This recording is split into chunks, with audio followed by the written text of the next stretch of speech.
अस्सलाम वालेकुम दोस्तों, वेलकम टू माय चैनल। दोस्तों, आज की वीडियो में हम बात करने वाले हैं पाकिस्तान के जगराफिया के बारे में, इसकी आबादी के लिहाज से। यानी कि दोस्तों, हम पाकिस्तान का जगराफिया का मुतालिया करेंगे कि इसकी आबादी के लिहाज से इसमें क्या क्या चीज़ें हैं। तो चलिए दोस्तों, वीडियो को शुरू कर लेते हैं बगैर किसी देरी के। लेकिन दोस्तों, इससे पहले अगर आप हमारे चैनल पर नए हैं तो हमारे चैनल को सब्सक्राइब कर लें, क्योंकि हम ऐसी नई नई वीडियो आपके लिए लाते रहते हैं। दोस्तों, आबादी की गुंजानियत और आबादी की तकसीम दो मुख्तलिफ चीज़ें हैं। जैसा कि आप सब लोग जानते हैं कि आबादी की तकसीम गैर मसावी होती है। दोस्तों, आबादी की तकसीम का ताल्लुक महल्ले वकूअ से वाबस्ता होता है, जबकि आबादी की गुंजानी किसी भी इलाके के रकबे और आबादी के दरमियान तनासब है। यानी कि दोस्तों, इसकी मिसाल आप ऐसे ले सकते हैं कि एक मखसूस रकबे में कितने अफराद आबाद हैं, इसे आबादी का तनासब कहते हैं।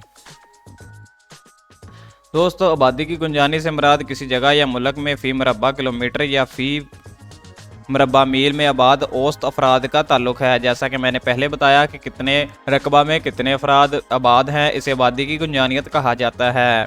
दोस्तों, पाकिस्तान की आबादी की गुंजानियत में क़याम पाकिस्तान से लेकर आज तक बहुत ही ज़्यादा इजाफा देखने को मिला है।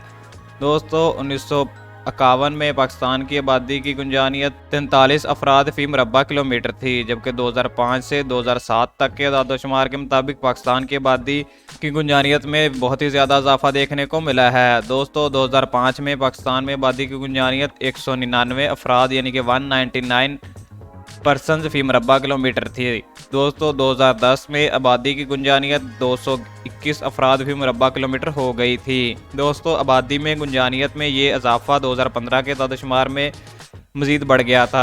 दोस्तों, 2015 के आदादोशुमार के मुताबिक पाकिस्तान में आबादी की गुंजानियत 245 अफराद फ़ी मुरबा किलोमीटर थी। दोस्तों, इसके अलावा 2017 के मरदमशुमारी के मुताबिक पाकिस्तान में आबादी की गुंजानियत 255 अफराद फ़ी मुरबा किलोमीटर रिकॉर्ड हो गई है। दोस्तों, पाकिस्तान में आबादी की सालाना इजाफा की शरह 2.03% है। दोस्तों, 2018 में पाकिस्तान की कुल आबादी में से 36.67% अफराद शहरों में आबाद हो गए हैं, जो कि पहले तकरीबन 20% थे। दोस्तों, पाकिस्तान की आबादी में गुज़श्ता 20 सालों में मुस्बत इजाफा देखने को मिल रहा है। दोस्तों, जबकि आबादी में ये सबसे ज़्यादा रिकॉर्ड इजाफा 2008 और 2009 के दरमियानी अरसा में देखा गया। दोस्तों, इस अरसा में मुल्की आबादी में 4.48% इजाफा हुआ, जो कि दुनिया की किसी भी हिस्से में होने वाली आबादी में इजाफे में सबसे ज़्यादा रिकॉर्ड हुआ है। दोस्तों, माहरीन के मुताबिक अगर आबादी में इजाफा का यही रुझान रहा तो 2050 तक पाकिस्तान की आबादी 50 करोड़ से तजावज़ कर जाएगी। किसी भी ऐसे मुल्क की आबादी में ये इजाफा इंतहाई नामुनासिब और गैर मौजू है, जहाँ वसाइल और रोज़गार की शदीद कमी हो। गुज़श्ता कुछ अरसा से पाकिस्तान में बढ़ने में पढ़े लिखे बेरोज़गार नौजवानों की तादाद में बेपनाह इजाफा हो गया है, जिसकी वजह से नौजवानों में अक्सरियत ज़हनी परेशानी में मुब्तला होती नज़र आ रही है।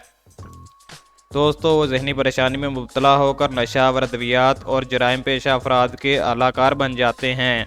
आबादी में इस बढ़ते हुए इजाफे की एक और वजह लोगों में जहालत और तालीम की कमी है।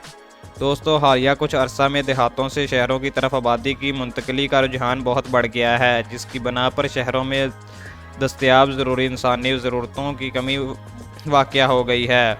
क़याम पाकिस्तान के वक्त शहरी आबादी का तनासब मुल्क की कुल आबादी का महज 21% था, लेकिन साल 2010 में यह तनासब 35% हो गया है। और दोस्तों, 2015 में यह तनासब 36.03% और 2018 में यह तनासब 36.67% हो गया था। दोस्तों, इन अदादोशुमार से ये बात ज़ाहिर है कि शहरी आबादी का तनासब बढ़ने के साथ साथ आबादी की गुंजानियत में भी लगातार इजाफा हो रहा है। वर्ल्ड बैंक के हालिया सर्वे के मुताबिक शहरों में आबाद 70% आबादी शहरी सहूलियात से महरूम हैं। तकरीबन 15% शहरी आबादी का औसत दर्जे की शहरी सहूलियात से महज 15% को जदीद शहरी सहूलियात मैसर हैं। दोस्तों, यही वजह है कि पाकिस्तान में आबादी दिन ब दिन बढ़ती जा रही है और दोस्तों, इससे बहुत से मसाइल पैदा हो रहे हैं। जैसा कि मैंने पहले बताया कि वर्ल्ड बैंक इस चीज़ की पहले ही पेशेंगोई कर चुका है कि पाकिस्तान के सिर्फ 15% लोगों को शहरी जदीद सहूलियात का मैसर होना मुमकिन है, बाकी 15% को दरमियाने दर्जे की सहूलियात मैसर हैं और 70% को कुछ भी हासिल नहीं।